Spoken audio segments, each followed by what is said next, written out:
นะโมตัสสะภะคะวะโตอะระหะโตสัมมาสัมพุทธัสสะนะโมตัสสะภะคะวะโตอะระหะโตสัมมาสัมพุทธัสสะนะโมตัสสะภะคะวะโตอะระหะโตสัมมาสัมพุทธัสสะวันนี้เป็นวันที่30ตุลาคม2557 It is Thursday 30th of October 2014 It is the waxing moon, the 8th day of the waxing moon of 12 months.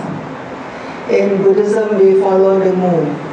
So today is supposed to be, in Judaism, you would call Sabbath day. Yes, today is our Sabbath day. But it keeps shifting according to the movement of the moon. So it does not fall on Sunday. It keeps shifting. This week it is Thursday. Next week it keeps shifting again. Maybe repeat Thursday or maybe shift to Friday. So that's our one pra. One pra in a sense similar to what the Judaism would call Sabbath. So therefore we, for us monastics, we have to go out for alms. Visiting the people in the neighborhood. And it's very joyful moment because usually in the Thai tradition, it is the monks, the male monks who go out for alms. And it's women always make offering, kneel to the ground, really with deep respect before they offer food into the bowl of the monks. But now we have reversed. Because the people who are going out now, female monks, what you call in Pali is called bhikkhunis. So the bhikkhunis go out, usually we go out three bowls. One time we went, not being very careful, we went 4. People didn't like it. They commented, because that particular household, the mother was very ill. Number 4 is already associated with 4 monks reciting for funeral. So we have to be very, very careful that we send out either 3 or then 5. The number is important in our culture. So then we have this offering coming together again, make offering at 10:30. Offering to whom? Offering to the Buddhas. Oh, you think the Buddha is going to come down and eat his lunch? Not really, but with respect. We make this sign as a sign of respect to make our best offering to the Buddha. The Buddhas, those enlightened ones that come before our time, not particularly Sakyamuni Buddha, but the Buddhas of the past. In our text, at least there are mentioning of 28 names of the Buddhas in the past. So we made offering and we made some recitation. The recitation that we did is usually remembering the teaching of the Buddha in the past, what he taught us in this particular incident. I would like to share with you what I did yesterday. Yesterday I was invited to address a group of Christians, both Protestant and Catholics. Most of them are students, they are in theological studies, working towards their master degree, coming from 10 countries, coming from this neighborhood, Bangladesh, India, Indonesia, Malaysia, like that. And we had very good discussion. I was speaking because they invited me as a speaker. So I was speaking most of the time, but towards the end they also asked questions. There were points that I would like to share with you here. The topic that I was supposed to be talking was building inter-religious relationship to promote justice, peace, and common goods. So I said before we come to talk of this big title, first of all, we have to prepare ourselves. What are the requirements from your side, the Christian side, and what are the requirements from my side, the Buddhist side?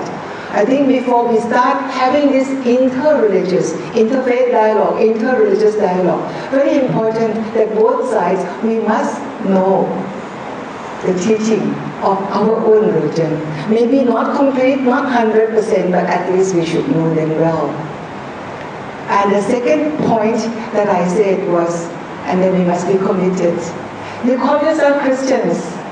Do you really follow Christ? Because Christians means one who follow Christ. I call myself Buddhist, meaning one who follow the teaching of the Buddha. Am I true to the word, true to this terminology that I call myself a Buddhist? You call yourself a Christian. So that's a big question. It's a big question in this present world that when often we call ourselves Buddhist, but hardly we know anything about Buddhist teaching. We call ourselves Christians, hardly we know anything about what Christ really meant for us, what God was trying to give us, what Christ was trying to lead His way so that we follow Him. And that's why you call yourself Christians. So this is very important. Before we start talking about justice, before we start talking about peace or common goods, we first have to know our stuff. Know our stuff well and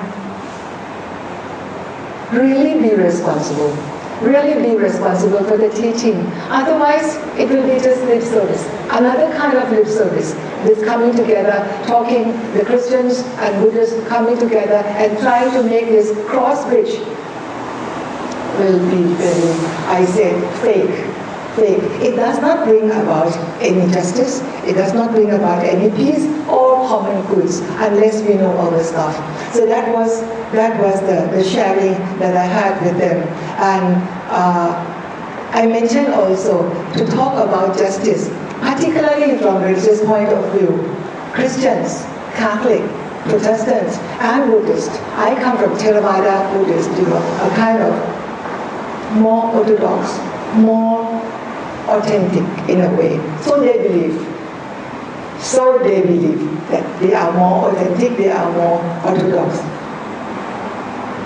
How much have we really committed ourselves to this?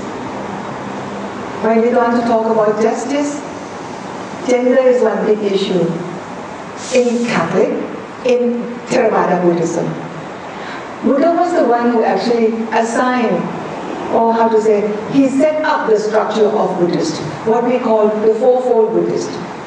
Half like this, half male and female. And then another half ordained male, ordained female. Laymen and laywomen. Exactly 25% equal sharing of this chair, supposed to have 4 legs. Well balanced 4 legs, so that you can sit properly. But in our country, the second leg is missing. So we are kind of wobbly a bit, in our society. We cannot sit comfortably because you have to be really leaning towards the 2 legs. On this side, you have only 1 leg. Is that justice? Is that justice that is happening in our country? The so-called Buddhist country, Thailand, boasts of having highest population, highest Buddhist population. We have something like 95% of Buddhists as population in our country. The next country that also boasts of having second largest Buddhist population is Myanmar. Myanmar has 87% of Buddhists. Myanmar also do not have ordained women. Thailand did not have ordained women. I have to use that in past tense because now we are having, but yet we are not being recognized. But the fact that our existence, nobody can deny our existence. The government doesn't matter, they don't recognize us with that, but it does not mean that we don't exist. So I think this existence of ordained female Sangha is very important. It's a big issue of justice within Buddhism, within Catholic, that we come together, if you like to share this cross inter-religious relationship, we could also focus on this.